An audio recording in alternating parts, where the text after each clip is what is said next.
Hey guys, welcome to learn and earn. इस video में मैं बिजनेस स्कूल की वैल्यू नंबर 4 कवर करूंगी।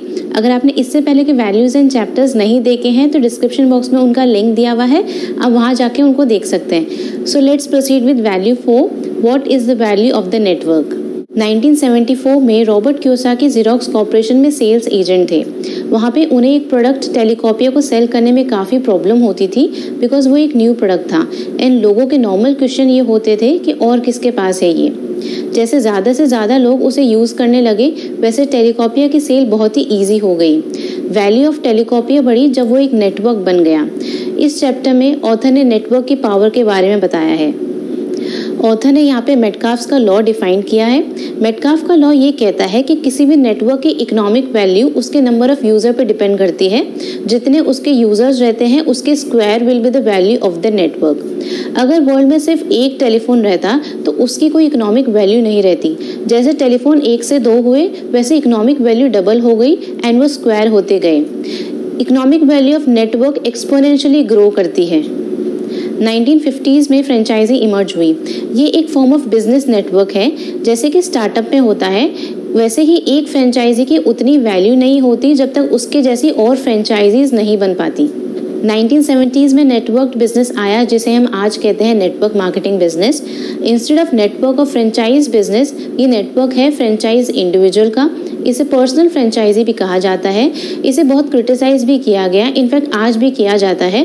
बट इस इंडस्ट्री ने कंटिन्यूस एंड फास्ट ग्रोथ किए as compare to traditional and franchise business. ज़्यादातर लोग इस इंडस्ट्री को इसलिए नहीं देख पाते बिकॉज ये एक इनविजिबल बिजनेस है। इसे एक स्मॉल ऑफिस या घर से भी ऑपरेट किया जा सकता है जैसे कि नॉर्मल ट्रेडिशनल बिजनेस नहीं होते।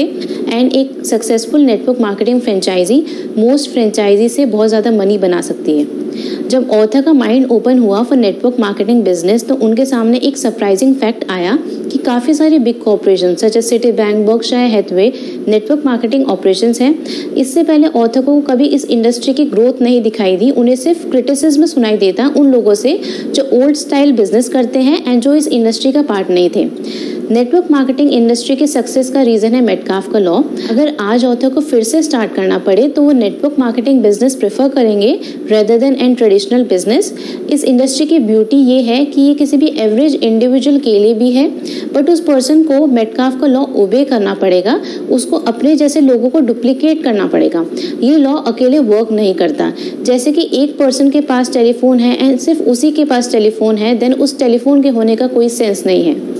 इस बिजनेस से पर्सन की इकोनॉमिक वैल्यू एक्सपोनेंशियली ग्रो करती है and over a period of time एक successful networker professional such as doctor, lawyer, accountant को पीछे छोड़ सकता है। ये आज के टाइम का फास्टेस्ट ग्रोइंग बिजनेस मॉडल है। इस बिजनेस की खास बात है इसकी low entry cost and great training programme. बस आपको ओपन माइंड रख के देखना पड़ेगा। ये टाइम है नेटवर्क मार्केटिंग बिजनेस स्टार्ट करने का एंड इंडस्ट्रियल एज से इंफॉर्मेशन एज में आने का।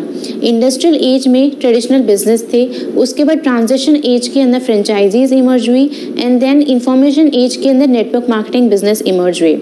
नेटवर्क मार्केटिंग बिजनेस को इंफॉर्मेशन एज बिजनेस इसलिए कहा जाता है बिकॉज ये इंफॉर्मेशन पे रन होता है। जब ऑथर छोटे थे तो उनके पेरेंट्स कहा करते थे कि स्कूल जाओ, अच्छे ग्रेड्स लाओ ताकि आगे जाके तुमको एक सेफ एंड सिक्योर जॉब मिल सके। आज के टाइम को देखते हुए job security and retirement security मजाक लगती है। आज के टाइम में लोगों को नए आइडियाज़ एंड सिस्टम्स चाहिए जिससे वो फाइनेंशियली सिक्योर हो सके। उनका एक जवाब नेटवर्क मार्केटिंग बिजनेस हो सकता है। एक टाइम था जब ऑथर को टेलीकॉपियर सेल करने में काफ़ी प्रॉब्लम होती थी। आज सेम स्ट्रगल नेटवर्क मार्केटिंग के आइडिया के साथ में है। सो अगर आपके फैमिली और फ्रेंड इस अपॉर्चुनिटी को न भी देख पाए तो भी आप ओपन माइंड रख के मेटकाफ के लॉ की पावर को समझो, तभी आप नेटवर्किंग की पावर समझ पाओगे। आगे के चैप्टर में वो स्किल्स बताई गई हैं जो किसी भी पर्सन में होनी चाहिए to be successful in the business quadrant. Thank you.